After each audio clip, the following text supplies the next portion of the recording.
As you can see, we're going to do things a little differently this morning. I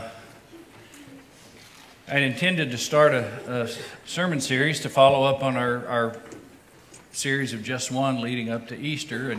And in a way, we're going to start that series today, but not in the way that I intended, because we're not going to follow the outline in the bulletin. We'll get to that next week, but because when I submitted that outline 10 days or so ago, I didn't know I'd spend most of this week in the hospital in Atlanta. And so kind of want to share with you some things that God has put on our heart based on this week. But in order to do that, we kind of have to tell the story of this week. But I don't want you to think that this is about us. There's a bigger picture involved. But to get to the bigger picture, kind of have to tell you a little bit of the story. I do know this. I'm really glad to be alive and glad to be here with you today. Me too. And because Joyce kind of walked through and actually kicked me through part of this week, I wanted to have her up here to kind of just together share some of what the Holy Spirit has put on our heart based upon this past week. I really wanted to start with a story because there are so many good stories from this week. But instead, we are going to start with a video that I took. This is after Donnie's first surgery that we thought would fix the problem. And they went in and they burned 2 holes in... No, not holes. What would they call? Oh, the spots. 2 spots that were kind of firing wrong with the electricity. And they thought that would fix it. And so he was coming out of anesthesia, and he wanted me to take a video to post it on Facebook and YouTube for you guys. When somebody's high and they ask you to do something, watch out for them and don't do it. Okay, right? But he was very demanding. He's like, no, I want you to videotape this. I want to tell them. And I'm like, okay, so this is Monday. We were probably, I don't know, wasn't even 24 hours? No, not since all that happened. All I know is it's really good medicine. And he kept asking for it. Every nurse that came in, he's like, hey, can I have some more of that medicine? And I was like, that's Michael Jackson medicine, Donnie. No. That's what I kept saying. Okay, so anyway, so when he got back from surgery, I did this only because he told me to, and then I did lie to him, and I told him I posted it because he kept asking. So this is a message to his church family, and this is like literally when he got back. Am I on camera? Hi, everybody. Doing good. They found 2 little spots in my heart that was causing my heart to go haywire and beat crazy. And so I was passing out. And they were able to cauterize, burn both of them. And then he tried to get it to go crazy again, and it wouldn't, which means he fixed it. So I don't have to have any pacemaker or defibrillator installed. And I should get out of the hospital tomorrow, which is Tuesday. And then, I don't know, be home tomorrow or Wednesday, probably tomorrow. And then I will see her, I'm gonna stay home and see everybody Sunday. And I get to preach Sunday. Okay? Really ticked off I didn't get to preach Easter though. Just got in there. But glad you were there. Now, if everybody was there who was there for Easter would come, then I get to preach to everybody who was there for Easter. And I'll find you a seat if you come. I love all of you. Okay? My mouth's dry. Kind of hard to talk right now. Bye.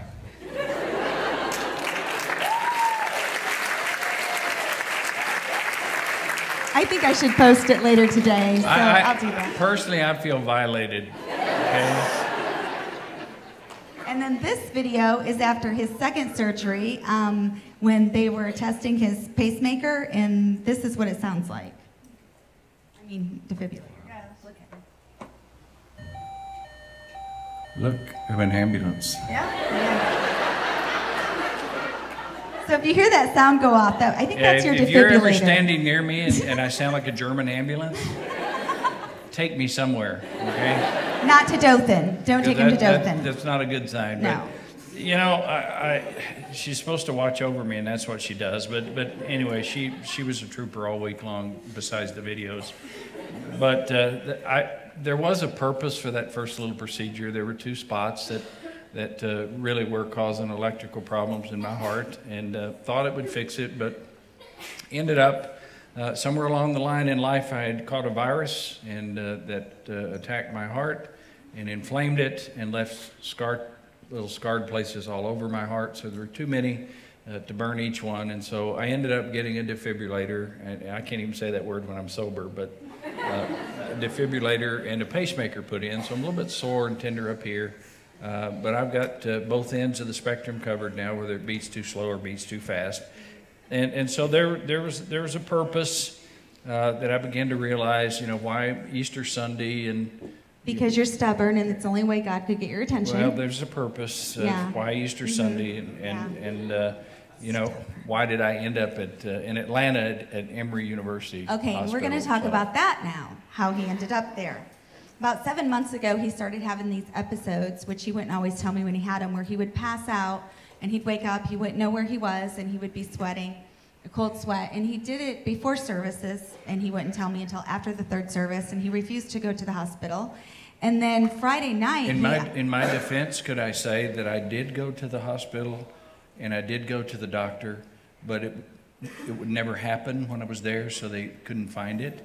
And I got tired of going and being told there's nothing wrong with you. Have you ever had a car that made a noise and you take it to the shop and it won't make the noise when it's at the shop? Well, my heart wouldn't make the noise when I took it to the shop. And so I got tired of hearing, hey, there's nothing wrong with you, go home. Okay, but you never went to the emergency room when this happened, okay? You did go to the doctor, and if they would have done the right test, they would have already known this, but that's another story. So anyway, so he would pass out, and he wouldn't tell me about it, and so we went to the doctor, and we did all those tests, not the right ones, but the tests, and she said, it's not your heart's fine, it's something else. So his heart was fine. So anyway, and I said, well, does he need a pacemaker? And she said, no. And laughed at me. But anyway, he was starting to pass out, I'm sorry, more frequently. And since the doctor didn't think it was a big deal, because she would say, just call when it happens, so I would call, and then they wouldn't do anything. So anyway, he had gotten to the point, where he quit telling me, and then you can tell him about what happened. So we ended up Easter Sunday, last Sunday, and I knew I wasn't feeling well, but, I had these episodes. I'd have one, and then it would go away, and that would be it. So knew I wasn't feeling well. Got to the school Sunday morning, and sat down on the front row. Was watching a choir, and next thing I knew, I didn't know where I was. And I was waking up and kind of figuring out where I was. But I was sitting down. Nobody caught me, so I got away with it. And this is not. Let me give a disclaimer. This is not a story about how smart I am. Okay. It's a story about how stubborn he is. A lot of stupid, stubborn stuff here. So this is not the pattern to follow in your life, all right? But I went to the back of the auditorium. I sat down again, and it happened again. I thought, well, that's got to be it. 2 in a row like that. I'm done for the day. I'm good to go. So I went out to the lobby, and I was greeting people. And I don't think Jean Mickelson is here, bless her heart. I think she ran away after what happened last week, But I spoke to Jean, and I remember reaching out for her and saying, hi, Jean, I'm getting really dizzy. And then I think I fell all over and kind of molested her. I didn't mean to. It was, I don't even know what happened next. Next thing I knew, I'm 10 feet away. I'm on a bench, and there's all kinds of people around me, and I'm kind of waking up and figuring out where I'm at. And so they took me to a room backstage, and they just kept happening, one after another. And finally, there were several nurses from the church and paramedics who were back there. And one of them said, hey, during that last episode, I couldn't get a pulse. And so somebody called an ambulance. That was me. I called 911. So the paramedics get there, and I have a witness back there, a paramedic, and he wouldn't go because he was going to preach. So, and he said, I'll be okay, it'll be okay, as he's totally white and they can't get a pulse. Again, not a story about my intelligence, okay? Okay, so one of the paramedics asked him, he said, what if this was one of your flock? What would you tell them to do? And he said, well, if they were supposed to preach, I'd tell them get out there and preach. That's how much I care about you, okay? So they called me into the room because, I was out trying to fix it. I didn't know what to do. So anyway, they called me into the room, and he asked me, he said, what should I do? And I looked at him, and I said, whatever you want to do, because there's one thing, I cannot tell Mr. Thrasher what to do, because he's stubborn, and he will not listen. No, but he doesn't listen, okay? And so he said, well, I'm going to preach. I said, fine. So I walked out, and I was talking to Dave and Chad about what we were going to do, start 10 minutes late, sing for 30 minutes, do announcements, all this stuff, and then he'll be ready to preach. And next thing I know, he's on the gurney. I don't remember any of that part. I do remember telling him I wasn't going, and the guy, one of the EMTs, said, well, you have to sign something showing that you refuse to be transported. And he put it up in front of me. I remember leaning over and taking the pen, and as I started to sign, I said, uh-oh, it's happening again. And when I woke up, I said, hey, you can erase my name, I'll go now. And he said, well, you didn't actually ever get to sign it, so we're getting an ambulance, we're on the way to Dothan, and it keeps happening, and it's getting worse, and you know, but we get to Dothan. I don't know what these words really mean, but the upper part of my heart was in atrial fibrillation, and the bottom part was in ventricular tachycardia. I think that's technical terms for my heart was really jacked up at the moment, okay? It was really bad, wasn't it, George? Really, he was in the ambulance, and he wasn't even on duty. And I said, could you ride with us, please? You know, and if they didn't get it fixed, you know, pretty quick, I was going to go see Jesus and be waiting for you up there. And so that's when Joyce took over, you know, and that's why God put her there. She began to ask questions, you know, of my doctor. And all I wanted to do was be left alone. You know, I didn't want to ride anywhere, go anywhere. Just leave me alone. And I'd tell her, Joyce, hush, be quiet. You know, and she was asking questions. And I was a little demanding to the doctor. And I'm glad she did, because she was asking, okay, what are you going to do? When are you going to do it? What's that going to do? How's it going to work? What if it doesn't work? What's the plan? Come to find out, through her questioning, found out there really wasn't a really good plan. And they couldn't even do in Dothan the electrical work that I needed done on my heart. And so she says, I want to send him somewhere else. Now, we're not calling any names or anything, but you know, some doctors are offended when you ask to go somewhere else. And I mean, we didn't call her baby ugly or anything. We just asked to go somewhere else. I wanted to. I wasn't really nice at this point. We just asked to go somewhere else.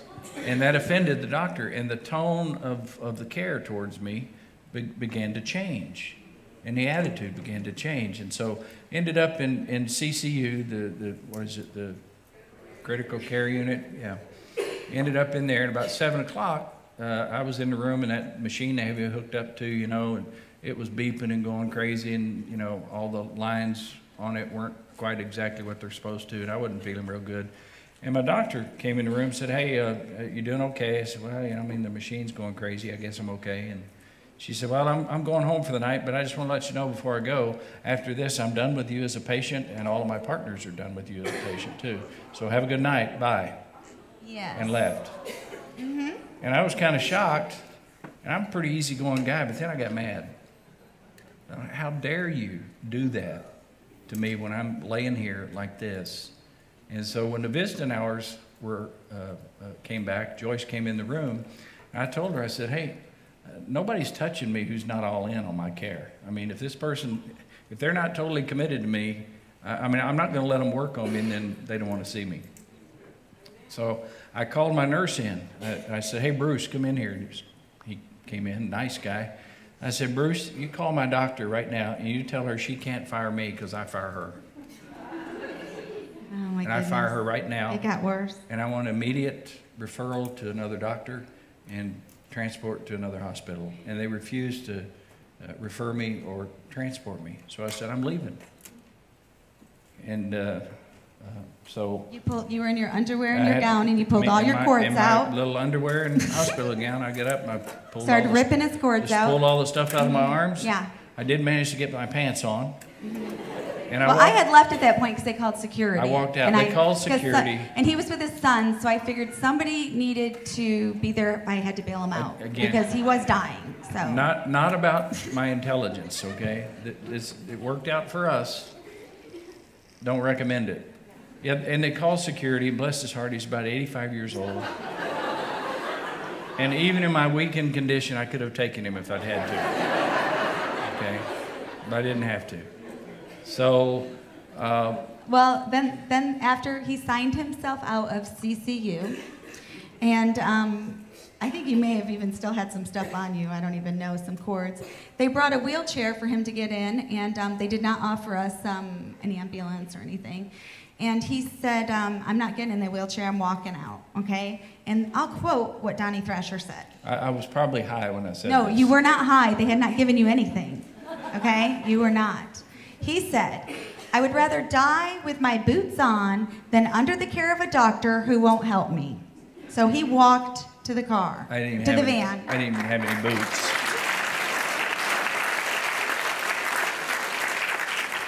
So I put Donnie in our van, and Can I tell you that we felt at peace with God doing this? I mean, I wouldn't recommend doing this. yeah, because he was dying and I was driving, so he was at peace. I mean, I didn't know I didn't know where I was. All I knew is I had to drive him to Emory University. I was okay? good. I was okay. Yeah, he was okay. And so every 5 minutes, I'm like, are you okay? You're okay? He's like, I'm trying to sleep. I'm like, you're not going to sleep. So anyway, okay, so he got in our van, and I put Emory University Hospital in the GPS, and it was, I think, 3 hours and 45 minutes away. And his son, who lives in Atlanta, had just gotten to there at that hospital. And then he followed us to Emory. And I just can't imagine what your guardian angel was thinking, but I can just see him. Overtime.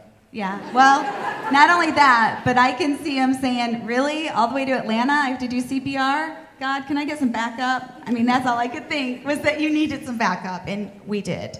And the only advice I got was not from the doctor, she never came back, but from the CCU nurses, and they said, if he stops breathing, pull over and call 911. And they said, look for hospital signs on the way, and so you can go there. Yeah, I was not very happy. And so we ended up at Emory University Hospital in Atlanta, and turned out to be a wonderful place. One of the first doctors I saw the next day, he said, you do realize it's kind of a miracle that you made it here.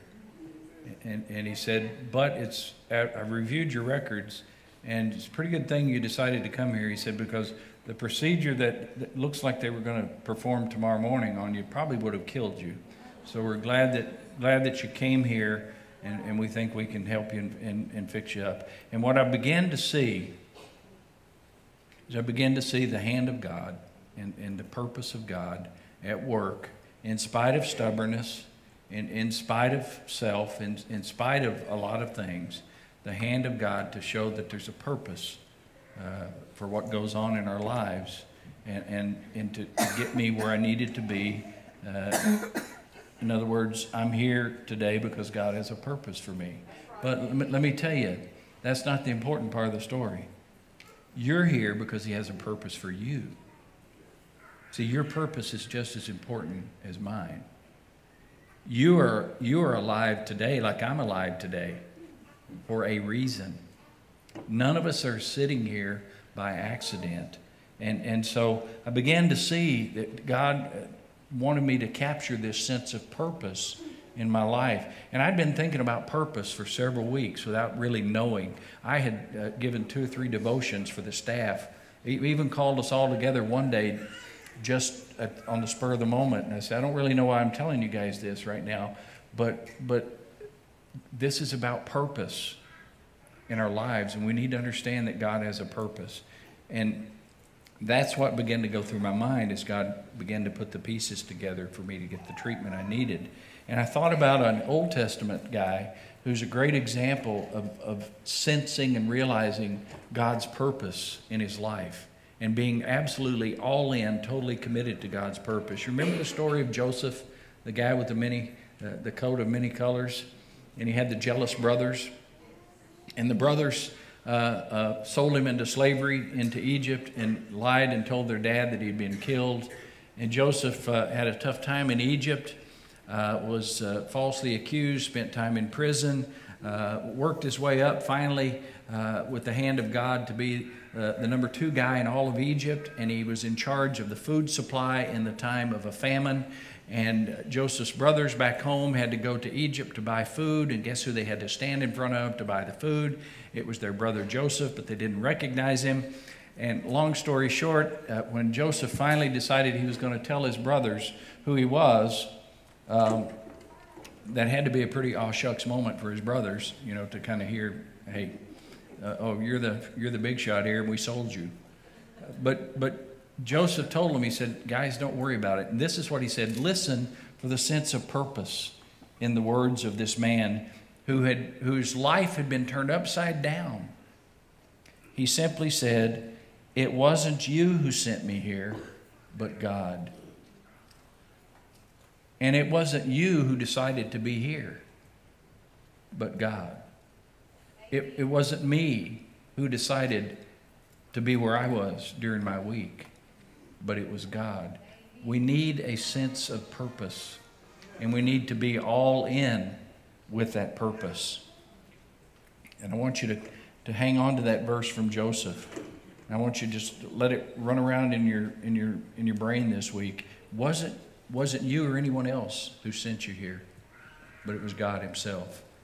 Yes. And Donnie did have a purpose to be there, because he prayed over every doctor that came in and asked them if they went to church, and you witnessed, and you preached to that one nurse. I don't know if you were high or not, but I came in. He's like, he's been preaching for 10 minutes. Probably a pretty I'm good like, sermon. I'm sorry. Yeah, I just left for just, a few minutes. So anyway, I'm going to read about a woman in the Bible, in Esther 4:14. And who knows but that you have come to royal position for such a time as this. And I believe that we're all called for such a time as this. And we all need to find out what our purpose is right now for your time. Because we're all here breathing good air for a reason. And our purpose, in details may be different, because God has different plans for each of us. But our purposes are all equally important. And one part of our purpose we all have in common. God desires for us to be all in for whatever it is he wants us to do. If you stop and think about it, how many of you would like a doctor who's sort of kind of in? I mean, do you want a doctor who's half in, half out? Well, who quits on you? Part in, part out. See, no, I had a wife who was all in. Amen. And I look, yeah. But to take that somewhere, way above us, it makes me wonder how frustrating it must be for God to try to work with people in churches who are sort of kind of in. We're all in today and half out tomorrow. So I'm not sure where this series about all in is going. I'm not sure where this lesson that God is trying to teach us about purpose is going. But I don't desire to waste the reason that I'm here.